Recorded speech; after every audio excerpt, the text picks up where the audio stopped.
Hello ladies and gentlemen, my name is Denver Henderson and I'm the Programming Manager for the Williams County Public Library, and welcome to Wait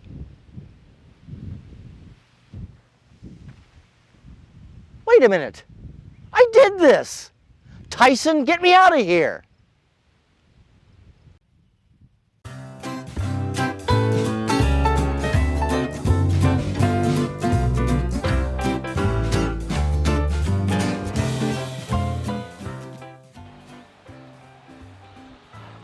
There, that's better. Welcome, ladies and gentlemen. As I said, I'm Denver Henderson, the Programming Manager of Williams County Public Library. I'm here with my partner in crime, our IT Manager, Tyson Horton, starting a new program called Oddly Peculiar, The Myths, Legends, and Locations of Williams County. This new series will take off from where we left off with Lay Me Down to Rest, but instead we'll do the folklore of the county, we'll do the locations, we'll do all of the monuments, and we'll try to piece together that unique story that makes up our lives in Williams County. And we start here at Nettle Lake. And I'm going to start with one myth. Nettle Lake is the largest natural lake in the state of Ohio. That is a complete myth. It is not. The largest natural lake in the state of Ohio is Aurora Pond in Portage County. But it is a natural lake, and it has two really wonderful legends attached to it. The legend of the Kraken and the legend of the Rainmaker's Indian Drum. First, the Kraken. Native Americans, primarily the Hopewell Indians who settled this area, told a legend of a multi-tentacled monster that lived in the depths of this lake. In the 1840s, John Knight, a blind veteran of the War of 1812, settled this area, and he had several sons. And in the early 1840s, one of the sons, Philip Knight, and his friend John Crum decided that they were going to go boating in a canoe on the lake. So they took off, their long poles pushing the canoe along. His brothers stayed on the shore.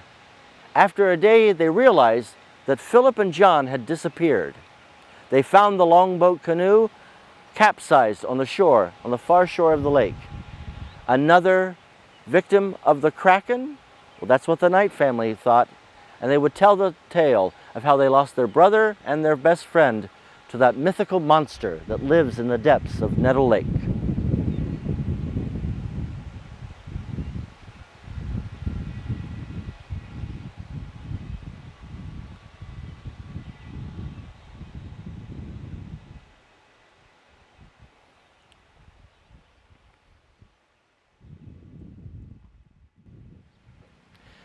The other legend is of Sam Coon, a trapper and treasure hunter that lived on the shores of Nettle Lake in the early part of the 19th century. Sam lived in a squalid little cabin, and in that cabin he had a large Native American drum. He would take it out into the woods surrounding this lake and he would beat on it. He told his friends and companions that if the tempo was fast, he was summoning the spirits of Native Americans to tell them where the buried treasure was. But if it was slow, he was making rain. He was called the Rainmaker. Finally, he came to the end of his life, and his nephews and friends were attending him in his last days. And he passed away in his cabin. Well, the first thing they did was take out the tattered, disgusting mattress and started to burn it. But what they noticed when they kicked the ashes were banknotes and coins. So they went back to the cabin and they searched and they searched. They found all of the treasure, gold coins and banknotes. But they also found the Indian drum. The head of the drum had been busted out.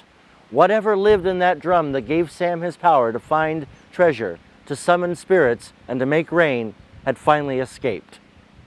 And the old timers say sometimes you can hear the distant pounding of a drum, and they would say, "Rain's coming."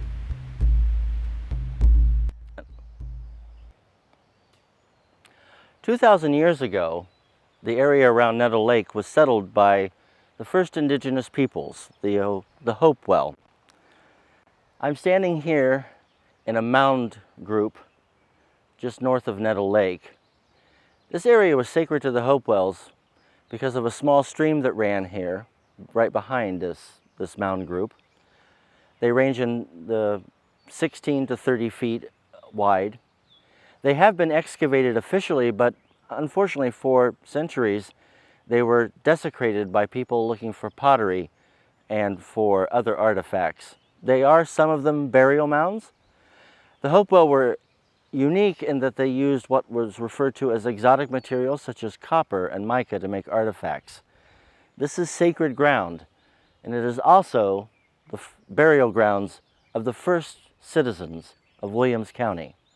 This property is owned by the Williams County Historical Society and is open to the public year-round.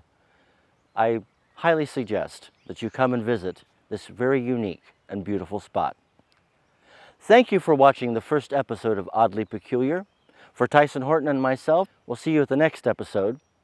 And I wonder what we will find in this county that is oddly peculiar.